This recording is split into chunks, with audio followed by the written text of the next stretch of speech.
สวัสดีครับพี่น้องครับสวัสดียินดีต้อนรับเข้าสู่ช่องอนุนำโขงนะครับมื้อนี้คลิปนี้ก็เป็นคลิปที่3แล้วนะครับเนาะมื้อนี้เนาะมื้อนี้กับวันที่มื้อนี้กับวันที่23นะครับเนาะวันอาทิตย์วันหยุดครับผม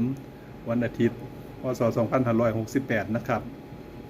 มื้อนี้อนุนำโขงก็จะมาเว้า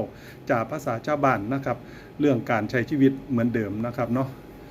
คือการใช้ชีวิตของเขาเนี่ยยกตัวอย่างอนุรุนนำโขงนี่นะครับการใช้ชีวิตของอนุรุนนำโขงกะที่แรกอนุรุนนำโขงได้มา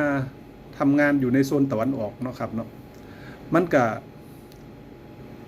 ก็อาจจะวุ่นวายนะครับวุ่นวายกับชีวิตเจ้าของนี่แหละนะครับเพราะว่าชีวิตมันมีหลายเรื่องหลายเล่าที่เขาจะต้องคิดต้องทำนะครับเพราะว่าจิตคิดกับชีวิตเจ้าของกับชีวิตคนรอบข้างมันเป็นเรื่องปกติของมนุษย์โลกเนาะ คนเฮาทุกคนมันก็มีครอบครัวนะครับมีครอบครัวมีลูกมีเมียมีผัวมีพ่อมีแม่มีพี่มีน้องนะครับแต่หลักของคนเฮาเนี่ยส่วนมากจะไปคิดกับคนอื่นนะครับจะไปคิดกับคนอื่นมากเกินไปมองข้ามเจ้าของไปนะครับกฎของมนุษย์เฮาเนี่ยนะครับก่อนที่จะไปคิดกับคนอื่นก่อนเฮาสิไป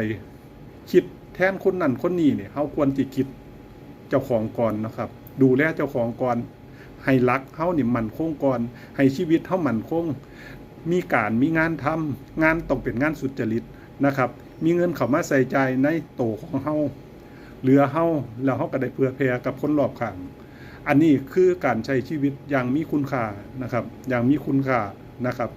บ่มีผู้ใดดอกพี่น้องที่จะมองเห็นคนคนหนึ่งเนี่ยมีคุณค่า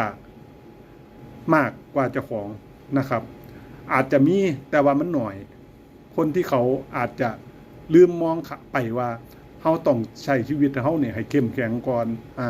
เขาต้องมีงานทำก่อนเขาต้องมีเงินก่อนพอเขามีเงินแล้วเขาถึงจะมีเงินใส่ใจในชีวิตเขาถึงจะมีเงินทำบุญทำทานซื้อกินให้เจ้าของใส่ใจในครอบครัวอันนี้เป็นเรื่องสำคัญมากๆครับพี่น้องนะครับจงมองเจ้าของนะครับอย่าไปมองคนอื่นทัศนคติของเฮานี่สำคัญนะครับทัศนคติของเฮานี่สำคัญเฮาต้องดูแลเจ้าของให้เข้มแข็ง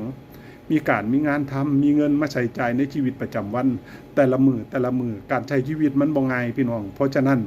ถ้ามันง่ายเกินไปชีวิตเฮาก็อาจสิสะดุดนะครับให้มันยากไว้ในทางที่ดีนะครับยากกับงานยากกับชีวิตเฮานี่เป็นเรื่องที่ดี เพราะฉะนั้นให้คิดไว้นะครับพี่น้องฝากช่องอนุนำโขงเด้อครับพี่น้องคลิปหน้าพอกันไหมครับสวัสดีครับบ๊ายบายนะครับนะ